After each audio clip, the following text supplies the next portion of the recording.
How you feeling? Feeling good. We had a good practice today. Practice all the way through. Again, getting better every day. So. Physically, recovery, all good, stuff like that? Yeah. So again, still spending a lot of my time in the training room, just trying to get better every single day. And then I thought today was a really good practice overall. I felt better physically. Felt like I was running the ball a little bit better, and I'm just going to keep progressing. You feeling relatively confident in when you're able to take off? I know you mentioned, or we were told deceleration was maybe an issue when you were coming back against, or trying to come back against Indiana. Yeah, and that's what we kind of worked on last week, and every day it was kind of getting a little bit better every single day. And I worked on the deceleration part, the acceleration part at the end of last week, so I would be ready for the game, and that's what kind of we did last week. And obviously today, again, it felt better again today. So yeah. I know he's maybe not at 100% capacity yet, but what's it been like having Reese Vander back available to you? Like, what sort of a weapon or what sort of dynamic does he bring to the lineup? Yeah, it's awesome to have him back, especially just having a big wide receiver out there that is really good at contesting one-on-one balls. And last week we didn't get any good one-on-one opportunities. They didn't really play a lot of man. But having a guy like that is awesome, and a guy that's always going to be in the right position, making the right plays. And he also has really good hands. So, just getting the ball in his area, he's going to make catches for us. Mark, describe when Iowa can dominate the run game, how dominant this program can be. We saw it against Wisconsin. We've seen it in previous games.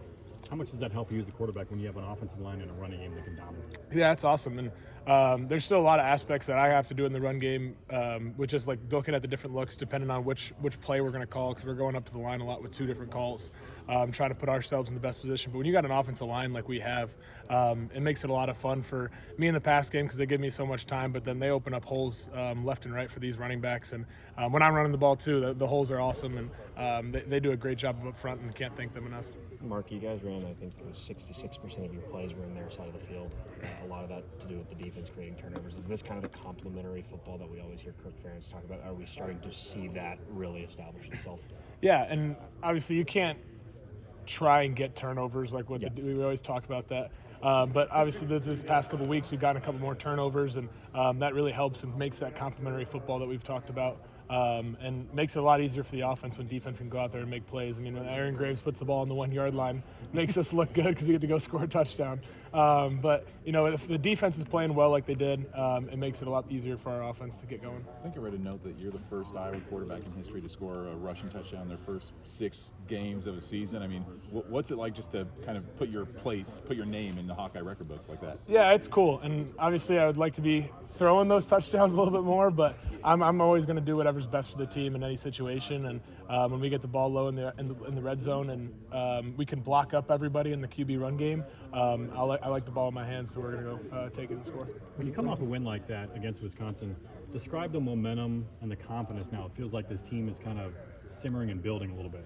Yeah, and we talked about this at the beginning of the year, is that we're a team that's going to continue to improve week in and week out, especially in the receiver room, the running back room, the O-line, even the defense. Everyone's been growing, and this has been a team that we have a lot of guys that came back from the previous year, but in a lot of new faces as well. So just getting the ability to improve every single week, taking the time and putting in the effort outside of practices, outside of meetings, we've really been able to see our team grow throughout that. What are the complications that come along with playing a team now that is in a regime change, that has a new head coach? I don't know if a lot of scheme is going to change, but maybe you don't know as much now what you're going to see out of that defense. Yeah, I don't know how much it will change. I mean, they have a lot of great offensive coordinator, defensive coordinator, and a lot of great coaches that have surrounded their previous coach. And so I feel like their team's going to be ready. I don't think their defense is going to change. They still have the same defensive coordinator. They run a lot of different schemes, and they like to try and throw a lot of things at you just to try and confuse me as a quarterback.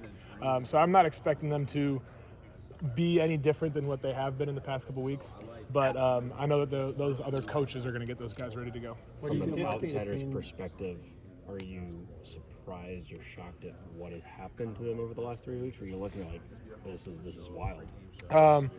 I just think in the whole landscape of coaching, I think it is kind of wild to see how sometimes how quick the leash is pulled for some coaches. But that's not up to me. It's not anything I can do. I just got whatever team's in front of us and the defense that we're facing, and I just got to go play them. When a team is going through some sort of struggle like Penn State is going through right now, do you anticipate them playing with a lot more aggressiveness, playing with less to lose kind of? I don't know about that, but I just know. I mean, they've always been a great team. They've been great teams over the past years, and this is a top 5 team to start off the preseason. So they still got all those guys that they're playing with, and I know that they got great coaches as well. So that they're going to be ready to go this week. They're not going to come in here and with their heads down. They're going to be playing hard, and it's going to be a fun game on Saturday. When you look back and just watch the film of how you played against Wisconsin, what did you kind of take away from it? There's a couple throws that I missed throughout the game, but I feel like we did a really great job of just taking what they were giving us. They were giving us a lot in the run game, so we continued to try and pound that. And then they were playing a lot of safety or closed middle of the field, trying to protect the deep shots, trying to protect the post. So we were trying to work in screens, work in short throws, just trying to work the ball down the field and maybe taking a little bit longer drives. But I feel like we did a really good job just taking what they gave us. That interception up the sideline, was that just a called deep shot and you were just was it one-on-one coverage? Yeah, so they kind of had this coverage where it was a cover 3 look where we were hoping that our outside receiver was going to run a post to try and clear out the area, and we were running a wheel with the number 2 receiver. And when we have that concept with that defense, they always end up going one-on-one against one of our receivers. So they had a 6'6", 250-pound Sam linebacker guarding Seth Anderson, who runs I don't know how fast he is, but fast. We kind of saw that matchup, and I wanted to take my shot at that, and then the corner ended up just kind of falling off the post. And there's different things that we could have done a little bit better to execute that play, but it was one of the shots that we had, and it was the perfect look for it, and the defense ended up just making a good play. Was it like timing when you talk about things you could have done a little differently, or? It was more just, I think the receiver could have, like Sam could have ended up cutting his route a little bit sooner, trying to pull off that corner off of him a little bit, or pull the corner with him. I could have done a better job looking down the middle of the field, keeping my eyes there to try and not have that corner fall off so soon. So there's a little bit of things that we could have done better on that play. But again, when you get a look like that, you get an opportunity. We want to be able to take our shots, and that was one of the bullets that we used. I'm going to ask something that maybe I had just heard, but hopefully I'm not asking a question out of turn. Did you get a chance to speak at the church service that they had at Carver Hawkeye Arena a couple weeks ago? I did not. That was Hank Brown. Oh, that was Hank. Yeah. Okay. Yeah. But I know that just the quarterback room as a whole is like, the faith seems to be an important part for you guys, and I see a lot of pictures together with the Jesus One shirts. Mm-hmm. Has that been something that's always been a part of your picture, your journey, your personal growth, development, you as a person? Yeah. I grew up in a faith-based household with learning the Catholic faith all growing up. And when I got to college, then I kind of strayed away from that, and I got hurt my freshman year, and I kind of was questioning a lot of things, and then I kind of turned back to faith, turned back to Jesus, and really kind of found my faith again. And ever since then, I've been really close to that. I've done a lot of things for FCA, which is Fellowship of Christian Athletes back at SDSU. Last night, me and some of the receivers and a couple of quarterbacks ended up going to AIA, which is Athletes in Action last night. I just think it's such an important thing to involve faith into the football, and how great those things tie together. And really, at the end of the day, Jesus, why we always wear those shirts, Jesus won the big fight already. So no matter what we do, we can go out there and just play free and play for the glory of God. Is Catholicism still where you connect with most? 100%. Yeah. Okay. Yeah. Why is it that, like, specifically the quarterback room seems to have kind of rallied around that? Maybe the other rooms haven't. I just haven't seen those pictures out yet. But why is it that the quarterbacks seem to really connect with that way?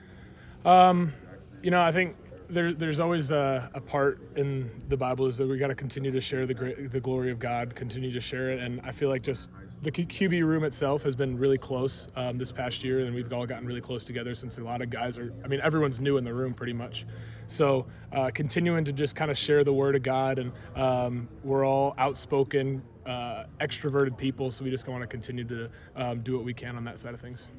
How does Heklinski being your backup? Maybe you got asked this already, but what has he done the last few weeks to really put himself right behind you? Yeah, in case something happens. He's had a great couple weeks, and I didn't really practice that bye week that we had. I was just trying to rehab, get recovered, and he's been just doing a really great job of taking the opportunities that are given to him, and when he's out there taking shots, and he's completing great balls, and he's making plays out there, and he's playing with a little bit of confidence, a little bit of swagger, which is really fun to see. And I think he's just going to continue to improve. He's only a redshirt freshman, so it's been really fun to watch.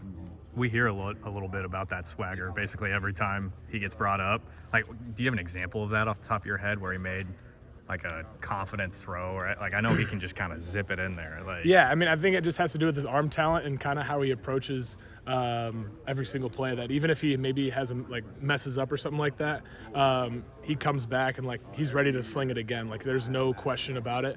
And I think part of the swagger too is sometimes he's out there just making throws that everyone's just like, why the heck did you make that throw? Oh, it's completed. You know what I mean? So it's like some of that things are he has so much confidence in himself that he's going to go out there and make plays. And when you have that confidence, you end up doing it. With the coaching changes going on at Penn State, do you expect like an inspired effort this Saturday from them? And